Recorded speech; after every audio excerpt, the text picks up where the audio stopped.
नमस्कार विद्यार्थी मित्रांनो, राज्यसेवा पूर्व परीक्षा 2026च्या मेंटॉरशिप बॅच मध्ये आपलं स्वागत आहे. आज आपला जो लेक्चरचा किंवा डिस्कशनचा विषय आहे तो आहे की 31 मे 2026 पर्यंत माझं ओव्हरऑल प्लॅनिंग कसं असायला पाहिजे, मी शेड्यूल कसं बनवायला पाहिजे, टाइम टेबल कसं बनवायला पाहिजे, याच्यावरती आपण बोलणार आहोत. बघा, या मेंटरशिप बॅचचा पर्पजच हा आहे की राईट डायरेक्शन मध्ये आपण राहिलं पाहिजे. की आपण म्हटलं की एखादं टाइम टेबल मी फॉलो करतोय, एखादं शेड्यूल मी फॉलो करतोय, पण त्याची मला गरज किती आहे किंवा मी त्या टाइम टेबलशी किती कम्पॅटेबल आहे याचा विचार न करता जर आपण ते फॉलो करायला लागलो तर मग तितकं यश मिळत नाही. की मी एक टेस्ट सिरीज फॉलो करतोय, एक क्लासचं शेड्यूल फॉलो करतोय, पण माझा अभ्यास किती झालेला आहे, परीक्षेच्या रिक्वायरमेंट पासून मी किती दूर आहे, हे जोपर्यंत समजत नाही तोपर्यंत त्याच्यामध्ये ते यश येणार नाही. याच्यासाठी थोडं कस्टमाइज प्लॅन तुमच्या दृष्टीने तुम्हाला कसा करता येईल याच्यासाठीची गाईडलाईन आपण या लेक्चर मध्ये प्रोव्हाइड करणार आहोत. सो साधारणतः 31 मे 2026 ला 120 दिवस बाकी आहेत. बघा, साधारणतः 120 दिवस बाकी आहेत.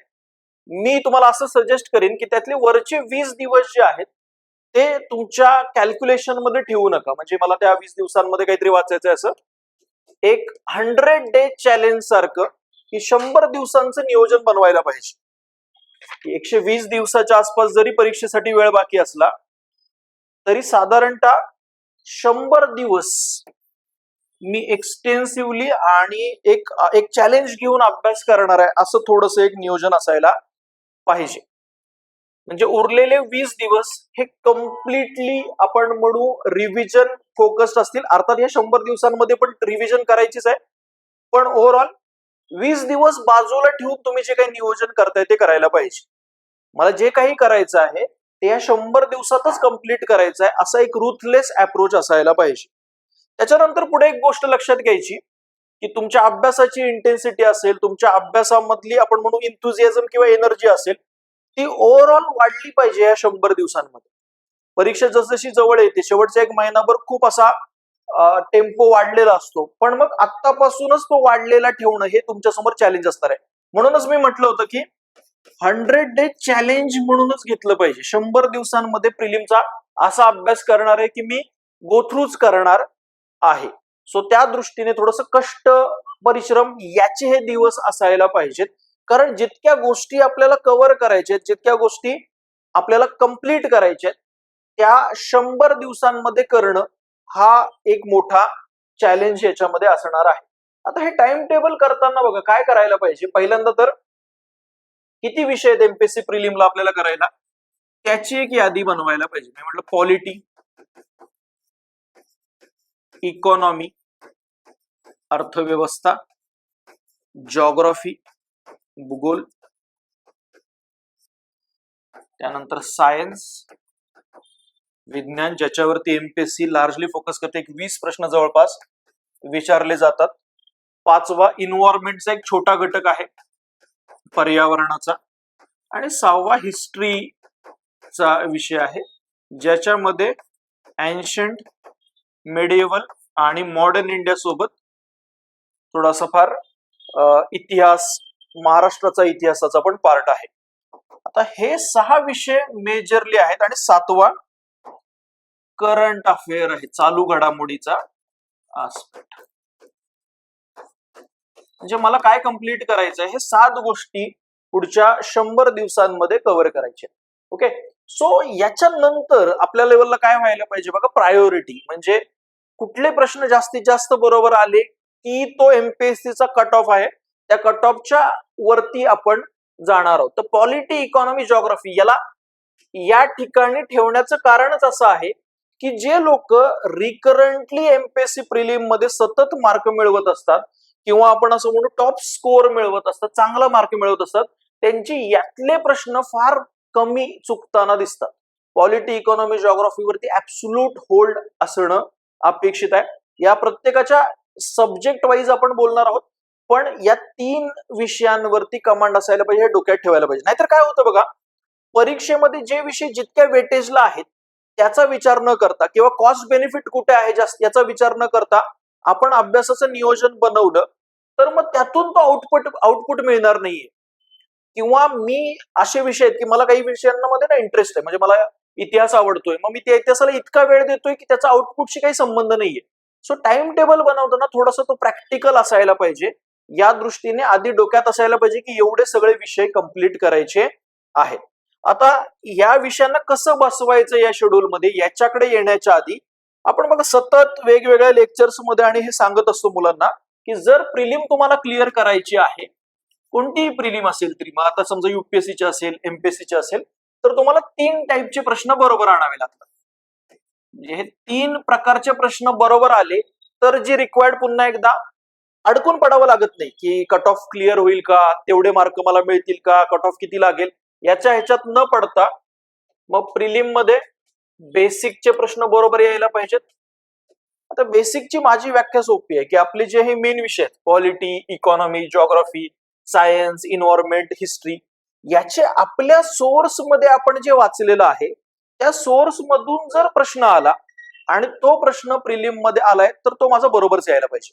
म्हणजे मी म्हटलं पॉलिटीचा माझा सोर्स काय, समजा लक्ष्मीकांत आहे, तर लक्ष्मीकांत मधला प्रश्न आलेला आहे तो बरोबरच यायला पाहिजे. इकॉनॉमी मध्ये जे मी सोर्स मधून केले त्यातून प्रश्न आला तर तो डेफिनेटली बरोबर यायला पाहिजे. अर्थात तो सोर्स निवडताना त्या ओरिएंटेड निवडायला पाहिजे, हा मुद्दा वेगळा, त्याच्यावरती आपण बोलूच. पण बेसिक काय आहे की प्रश्न आपण जे केलेला आहे त्याच्यातून आला तर तो डेफिनेटली बरोबरच यायला पाहिजे. दुसरं, चालू घडामोडीमधून काही प्रश्न बरोबर यायला पाहिजेत करंट अफेअर मध्ये. अर्थात एमपीएससी असेल किंवा कुठलीही परीक्षा असेल ते चालू घडामोडीचे करंट अफेअरचे प्रश्न अशा प्रकारे किंवा अशा पद्धतीने विचारतात की काही चालू घडामोडीच्या प्रश्नांपर्यंत आपण जाऊ शकत नाही. मायन्यूट लेवलला असेल किंवा असा एरिया की आपण म्हणेन की 4-5 करंट अफेअरचे सोर्स वाचले तरी तो त्यात सापडणार नाही, असे करंट अफेअरचे प्रश्न. मग करंट अफेअरचे कोणते प्रश्न बरोबर यायला पाहिजेत? ते जे असे प्रश्न आहेत ना की एकदमच एक्सक्लुझिव्ह आहेत, कोणालाच माहिती नाहीये, एकदम अशा एरियामधून आलेत, रॅन्डम एरियामधून की जे फार आयडिया नाहीये, तर त्या प्रश्नांबद्दल मी बोलत नाही की ते बरोबर यायला पाहिजे. पण एखादा सिरियस कॅन्डिडेट आहे की जो सतत करंट अफेअर वाचतोय, न्यूजपेपर वाचतोय, सिरियस कॅन्डिडेट आहे, तुमचा रिअल सेन्स मध्ये कॉम्पिटिटर आहे, त्यांना जर एखादी गोष्ट माहित असेल आणि ती वेल नोन असेल, सतत करंट अफेअर मध्ये चर्चेत होती, तर ऍटलिस्ट त्या करंट अफेअरच्या चालू घडामोडीच्या प्रश्नांपर्यंत आपण पण पोहोचलो पाहिजे. म्हणजे उदाहरण काय, समजा की G20ची कॉन्फरन्स इंडियामध्ये झाली, ब्रिक्सची परिषद भारतात झाली, ती सतत चर्चेत होती आणि त्यामुळे प्रश्न येणं अपेक्षित आहे. मग तो प्रश्न मला सुद्धा माहित असणं अपेक्षित आहे. जसं की या वर्षी भारतामध्ये T20चा वर्ल्ड कप होणार आहे, या फेब्रुवारीमध्येच तो स्टार्ट होणार आहे. मग T20 वर्ल्ड कपच्या बाबतीमध्ये समजा इमिजिएटली काही प्रश्न आले तर ते मला मे मध्ये आन्सर करता आले पाहिजे. म्हणजे करंट अप्रोचेबल असं त्याला मी नाव देतो की चालू घडामोडीमधील ज्या प्रश्नांपर्यंत आपण एक ठराविक मेहनत केल्यानंतर पोहोचणं अपेक्षित आहे असे प्रश्न बरोबर यायला पाहिजे. सो बेसिकचे आणि करंट अप्रोचेबलचे प्रश्न बरोबर यायला पाहिजे. तुम्ही म्हणाल की असे प्रश्न करंट अफेअर मधले की ज्याच्याबद्दल फार आयडिया नाही, मग त्याचं काय करायचं? तर ते प्रश्न मोस्टली 3ऱ्या कॅटेगरीमध्ये असतात, त्याला मी म्हणतो सिच्युएशनल अवेअरनेस. आता सिच्युएशनल अवेअरनेस किंवा त्याला लॉजिकल इलिमिनेशनचे प्रश्न म्हटले जातात, ज्याच्याबद्दल मला तितकी आयडिया नाही, पण प्रॉपर थॉट प्रोसेसनी नीट विचार केला तर हे प्रश्न बरोबर येऊ शकतात. काही लॉजिकल इलिमिनेशनचे ट्रिक्स आहेत त्या वापरल्या तर हे प्रश्न बरोबर येऊ शकतात. म्हणजे तुम्ही आपल्या युट्यूबच्या याच्यावर बघाल 2025चे साधारणतः 27 ते 30 प्रश्न आपण सोडून दाखवले 2025च्या पेपरचे, जे असे सिच्युएशनल अवेअरनेस बेस्ड सॉल्व्ह करता येतात. सो लक्षात घ्या, तुम्हाला जर प्रिलिम पास व्हायचे 2 मेजर कंपोनेंट आहेत, एक बेसिकचे प्रश्न बरोबर यायला पाहिजेत आणि एक सिच्युएशनल अवेअरनेसचे प्रश्न बरोबर यायला पाहिजेत. आता सिच्युएशनल अवेअरनेसचे प्रश्न बरोबर यायला काय लागतं? तर तुम्हाला प्रश्न नीट वाचता येतात का, तुम्ही प्रश्नाला नीट इंटरप्रिट करता का, थोडक्यात कॉम्प्रिहेन्शन ज्याला म्हटलं जातं, आकलन क्षमता, प्रश्नाकडे बघण्याची क्षमता, प्रश्न माहित नसताना पण इंटरप्रिट कसं करायचं याची क्षमता महत्वाची आहे. सो ही आपल्याला या पुढच्या 4 महिन्यामध्ये डेव्हलप करायची आहे, हे गोष्ट लक्षात घ्या. या मेंटॉरशिप बॅच मध्ये तुम्हाला सगळ्यात जास्त मदत कुठे होईल तर या सिच्युएशनल अवेअरनेसच्या प्रश्नामध्ये होईल, जिथे अभ्यासापेक्षा प्रश्नाकडे बघण्याचा दृष्टिकोन अपेक्षित आहे. मग याच्यामध्ये आपण काय करणार आहोत, 2011, 12, 13, 14 असे एमपीएससीचे जे पेपर आहेत 2025 पर्यंतचे, ते एक एक पेपर घेऊन त्यातले असे कोणते प्रश्न होते जे लॉजिकल इलिमिनेशनच्या बेसिसवरती सॉल्व्ह करता येऊ शकत होते ते डिटेलमध्ये डिस्कस करणार आहोत.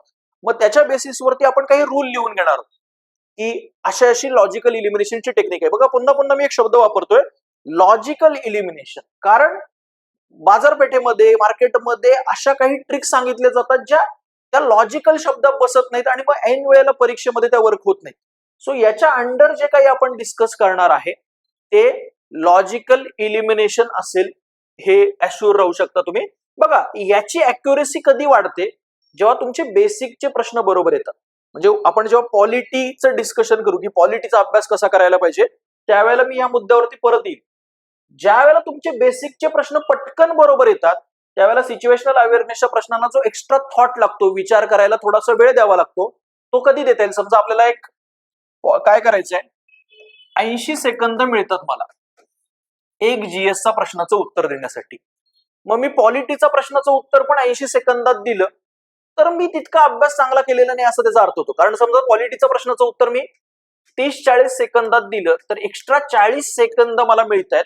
ते 40 सेकंद मी कुठे वापरू शकतो, सिच्युएशनल अवेअरनेसच्या प्रश्नामध्ये वापरू शकतो. म्हणून बेसिक वरचा कंट्रोल किंवा कमांड किंवा त्याला आपण म्हणू ऍब्सोल्यूट कंट्रोल गरजेचा आहे. सो या दृष्टीने बघा हे 3 टाईपचे प्रश्न बरोबर आणायचे. मी सांगितल्याप्रमाणे सब्जेक्ट वाईज डिस्कशन केल्यानंतर एक प्लॅन तुमच्या लेवलला तयार केल्यानंतर आपण या सिच्युएशनल अवेअरनेसच्या लॉजिकल इलिमिनेशनच्या टेक्निकच्या अराउंड लेक्चर घेणार आहोत, पीवायक्यू डिस्कस करणार आहोत. सो याची आत्ता काळजी करू नका.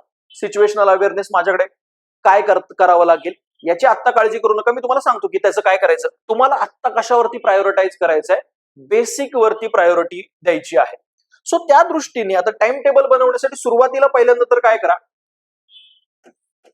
स्टॉक टेकिंग त्याला म्हटलं जातं. स्टॉक टेकिंग म्हणजे काय, माझं नक्की अभ्यासात काय झालेलं आहे, कोणता विषय वाचून झालाय. मी समजा म्हटलं पॉलिटी वाचून झालाय, मग पॉलिटीचं पुस्तक नक्की किती वेळा वाचलंय, किती कमांड आहे माझ्यावरती, किती कंट्रोल आहे, पॉलिटीचे प्रश्न माझे साधारणतः किती चुकतात, किती बरोबर येतात, याचा एक अंदाज घेऊन म्हणजेच तुमच्या अभ्यासाचं असेसमेंट करा.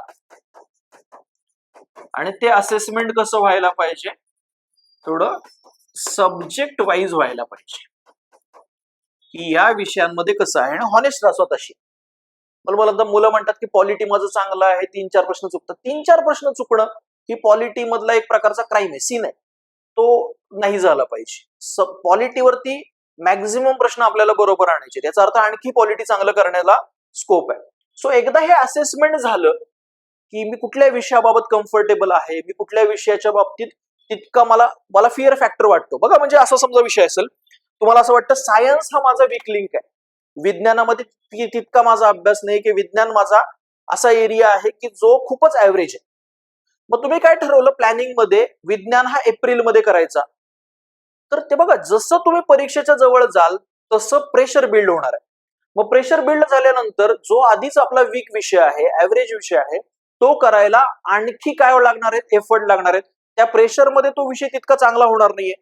सो हे लक्षात घेऊन तो विषय थोडासा लवकर घ्यावा लागेल. म्हणजे इट दॅट फ्रॉग नावाचं एक बुक आहे, किंवा तसं म्हटलं की जी गोष्ट अवघड वाटते त्याला लवकर घेतलं तर ती बाजूला केली तर त्यातला कॉन्फिडन्स वाढतो. पण हे करताना आपल्याला थोडंसं ते प्रॅक्टिकल, रॅशनल, लॉजिकल आणि सायकोलॉजिकल या सगळ्याचा विचार करून ते प्लॅन करायचं आहे. पहिल्यांदा सुरुवातीला तुम्ही पूर्ण वेळ अभ्यास करताय असा विचार करून एक टाइम टेबल सजेस्ट करतो की तुम्ही काय करताय, पूर्ण वेळ अभ्यास करताय. आपण म्हटलं की आपल्या दिवसाचे 3 भाग आहेत, सकाळ, दुपार आणि संध्याकाळ. मी पूर्ण वेळ अभ्यास करतोय आणि ह्या 3 सेशन मध्ये माझा अभ्यास डिवाइड केलेला आहे.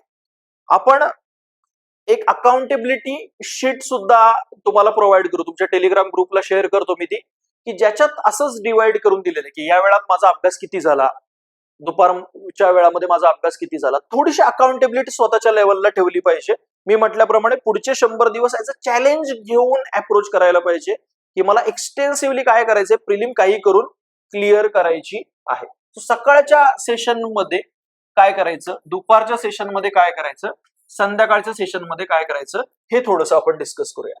आता यातला पहिल्यांदा आयडेंटिफाय करा तुमचा मोस्ट प्रोडक्टिव्ह टाइम कोणता आहे. म्हणजे काही लोकांचा सकाळी खूप सुंदर चांगला अभ्यास होतो, चांगला कार्यक्षमतेने होतो, इफिशियंटली होतो. काही लोकांनी थोडं संध्याकाळी जास्त चांगला अभ्यास होतो, थोडस रात्री जास्त वेळ करण्याची सवय असते. सो कुठला तुमचा इफिशियंट टाइम आहे तो बघा. आणि तुमच्या इफिशियंट टाइम मध्ये आता मी असं कन्सिडर करतोय की एका कॅन्डिडेटचा, एका विद्यार्थ्याचा सगळ्यात इफिशियंट टाइम सकाळचा आहे. तर तो टाइम तुमच्या अशा विषयाला द्या ज्याच्यातून तुम्हाला मॅक्झिमम प्रश्नांची उत्तर बरोबर आणायची. मग अशी सांगितल्याप्रमाणे पॉलिटी, इकॉनॉमी, जॉग्राफी हे असे 3 एरिया आहेत. म्हणजे 45 प्रश्न 90 मार्क असं क्लिअर रिलेशन आहे त्याचं. सो त्या मोस्ट प्रोडक्टिव्ह टाइम मध्ये मी काय करेन, त्या विषयाचा अभ्यास करेन. म्हणजे आता सुरुवातीला समजा मला बनवायचं झालं टाइम टेबल, सकाळी मी काय करेन, पॉलिटीचा अभ्यास करेन.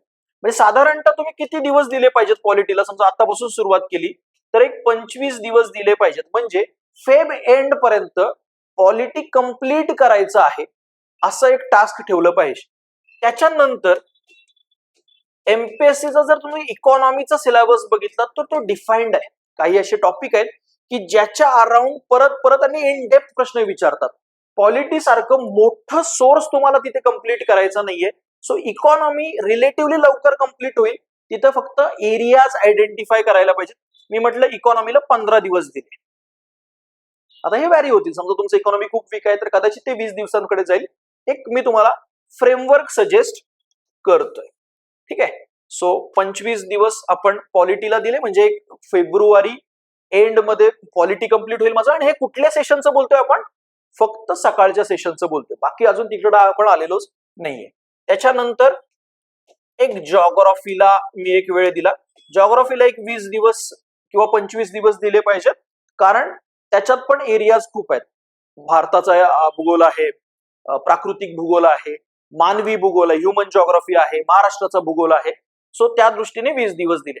आणि एक थोडा समजा बफर पकडला मी, म्हणजे 25, 5, 30, 50 आणि एक 65 दिवस. थोडक्यात मार्च एंड किंवा एप्रिलच्या 5 तारखेपर्यंत माझ्या सकाळच्या सेशन मधून पॉलिटी, इकॉनॉमी आणि जॉग्राफी कंप्लीट झाले पाहिजे. बघा पुन्हा एकदा मी काय म्हणतोय, दुपारी जेवणाच्या आधीच्या टाइमच्या बेसिसवरती पॉलिटी, इकॉनॉमी आणि जॉग्राफी कंप्लीट व्हायला पाहिजे.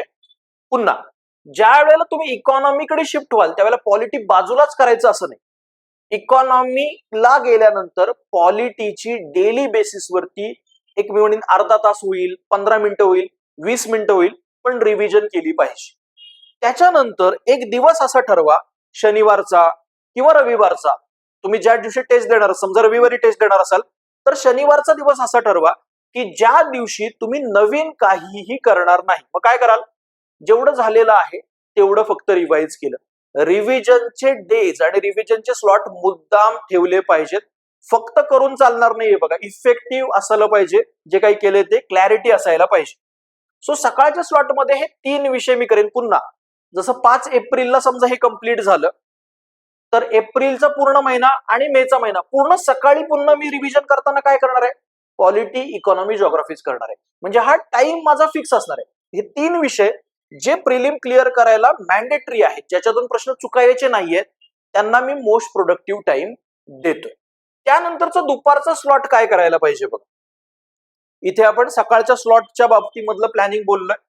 दुपारच्या स्लॉटला मॅन्डेटरली आता जेवल्यानंतर थोडासा टाइम असा असतो की ज्याच्यात फार असा इफेक्टिव्हनेस नसतो.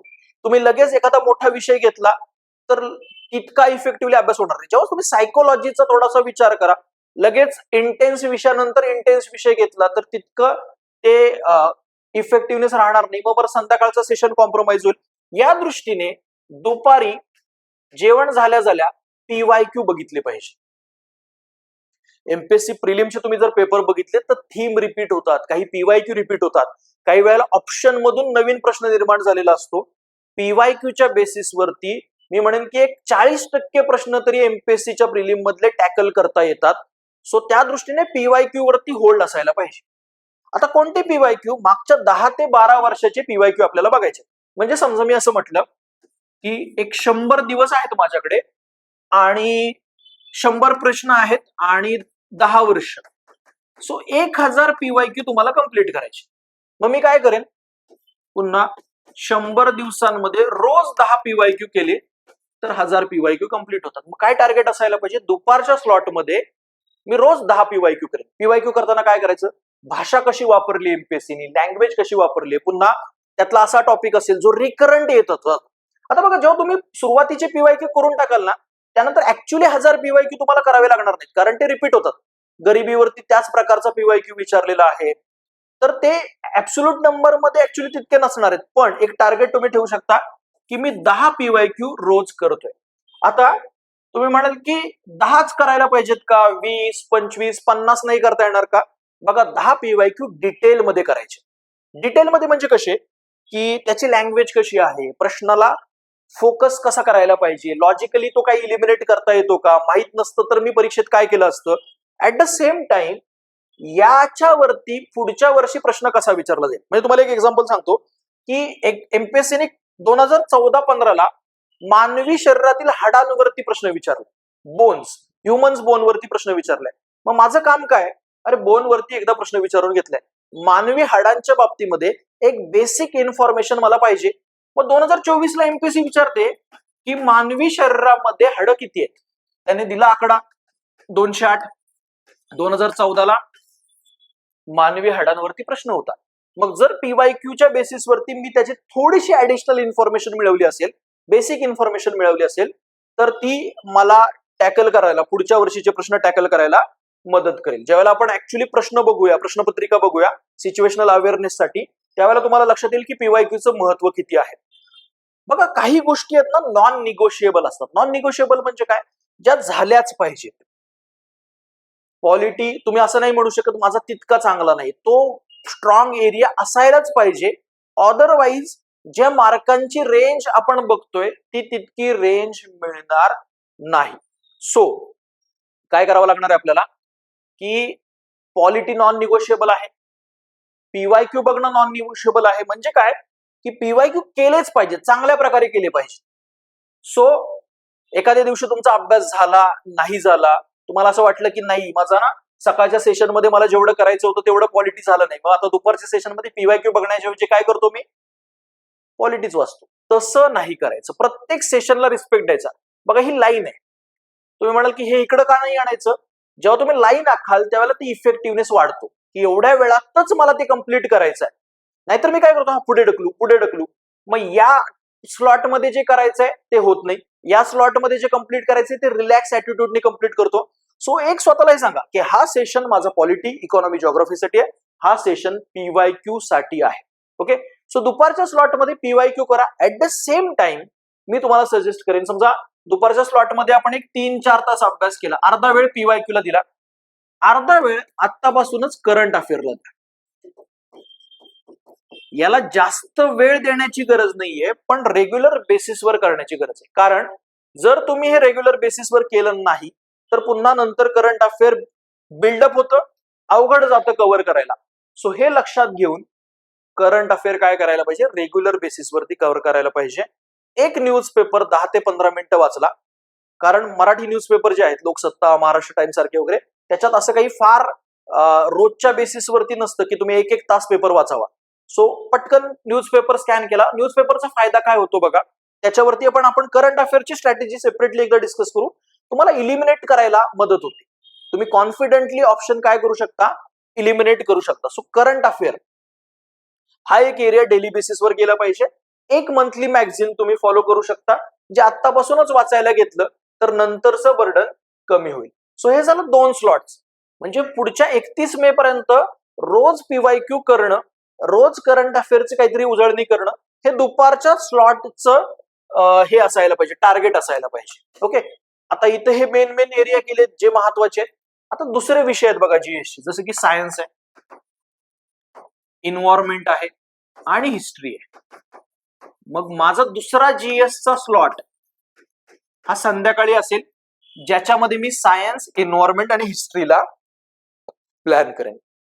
आता बघा, जर तुमचं पॉलिटी खूपच वीक असेल तर इथं पॉलिटीला आपली एनर्जी जास्त जाणार आहे. मग इथे थोडा लाईट विषय ठेवा, म्हणजे इन्व्हायरमेंट सारखा विषय जॉग्राफी सोबत कंप्लीट करता येईल. 5च प्रश्न आहेत. मग राहिला प्रश्न कुठला? 2च विषयांचा, सायन्स आणि हिस्ट्री. मग त्यात ठरवा की तुम्हाला कुठे एनर्जी जास्त लागणार आहे, कुठे एनर्जी कमी लागणार आहे. मी म्हटलं की सायन्स खूपच वीक आहे, सायन्सला थोडं प्रायोरिटाईज करा. हिस्ट्री किंवा सायन्स दोनपैकी काय वीक आहे ते हे करा. बघा ह्या सेशनला ना जास्त टाइम देऊ नका. म्हणजे काय की 6-6 तासाचा संध्याकाळचा स्लॉट, 5-5 तासाचा नाही, 3-4 तासापर्यंत तो मर्यादित राहिला तरी चालेल. बघा जे एरिया तुमचे वीक आहेत किंवा जिथे कॉस्ट बेनिफिट तितका नाहीये अशा एरियामध्ये डेली बेसिसवरती थोडे थोडे थोडे त्यातले पार्ट ऍड्रेस करत गेलो तर हा सिलेबस आपला अबव ऍव्हरेज किंवा चांगला होईल. जो विषय आपल्याला तितका कम्फर्टेबल वाटत नाही. मग पहिल्यांदा काय, समजा मी असं म्हटलं सायन्स घेतला, मी एक 35 दिवस सायन्सला दिली. 35 दिवस का? कारण तेवढे प्रश्न विचारतायत. 20 प्रश्न ते सायन्स मध्ये विचारतायत. एक्सपान्स खूप मोठा आहे, फिजिक्स, केमिस्ट्री, बायोलॉजी. अर्थात पीवायक्यू नीट केलेले असतील, पीवायक्यू वरती फोकस असेल तर नक्की लक्षात येतं की सायन्समध्ये थीम रिपिटेटिव्ह आहेत.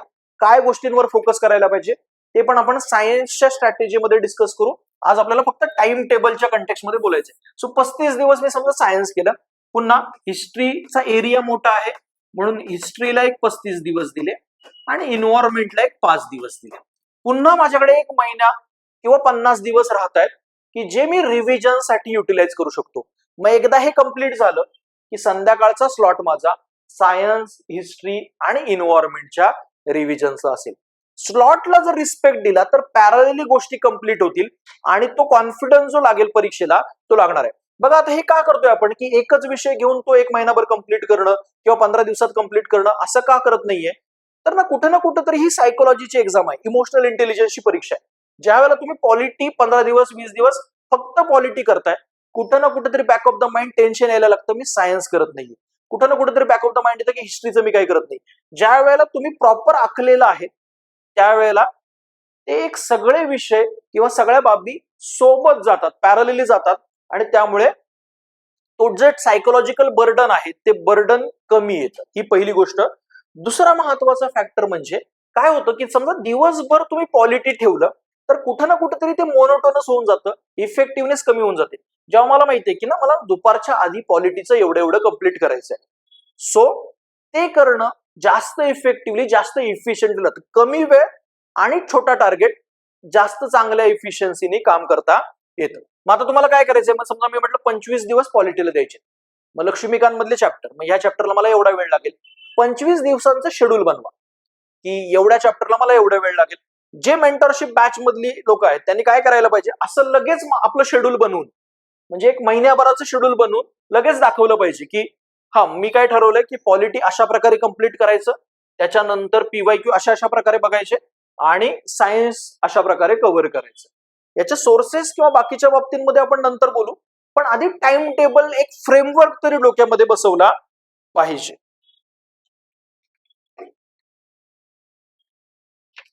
सो हे एक फ्रेमवर्क किंवा हे एक टाइम टेबल तुमच्या डोक्यामध्ये असायला पाहिजे. याच्यामध्ये काही प्रश्न आहेत का?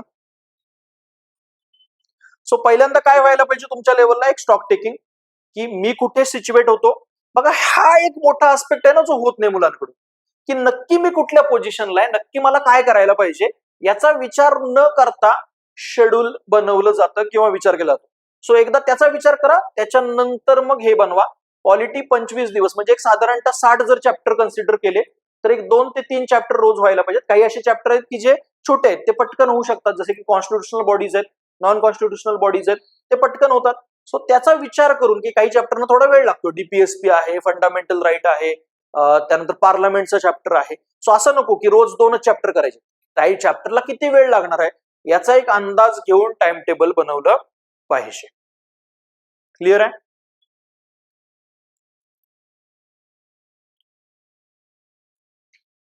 ऑनलाईन मध्ये काही प्रश्न?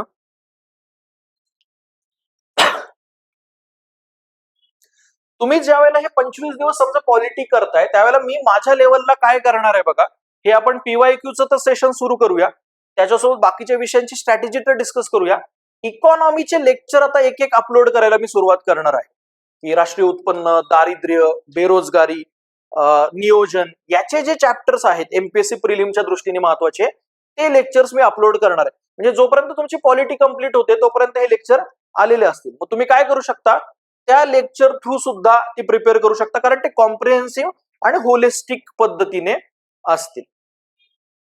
सो जर तुम्हाला असं वाटतं इकॉनॉमी सुरुवातीला ठेवावं तर थोडंसं थांबा, तोपर्यंत ते लेक्चर्स रेकॉर्डेड फॉर्म मध्ये तुमच्याकडे आलेले असतील.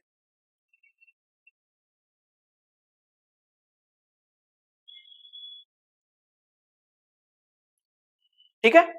सो नेक्स्ट सेशन पासून आपण काय करूया, पॉलिटीची इंडिव्हिज्युअल स्ट्रॅटेजी, इकॉनॉमीची इंडिव्हिज्युअल स्ट्रॅटेजी, हिस्ट्री, जॉग्राफी किंवा सायन्सची इंडिव्हिज्युअल स्ट्रॅटेजी याच्या अराउंड बोलूया. आणि एकदा ते झालं, करंट अफेअरची स्ट्रॅटेजी हे झालं की मग PYQ शी खेळणं, PYQ सोबत डील करणं या गोष्टी सुरू करूया.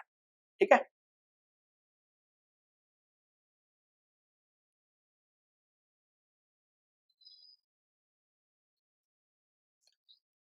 काय म्हणतो, काय चाललंय? बरं, आता पूर्ण प्रिलिम कडे शिफ्ट झालाय. किती वेळ देतोय सध्या प्रिलिमला? मागच्या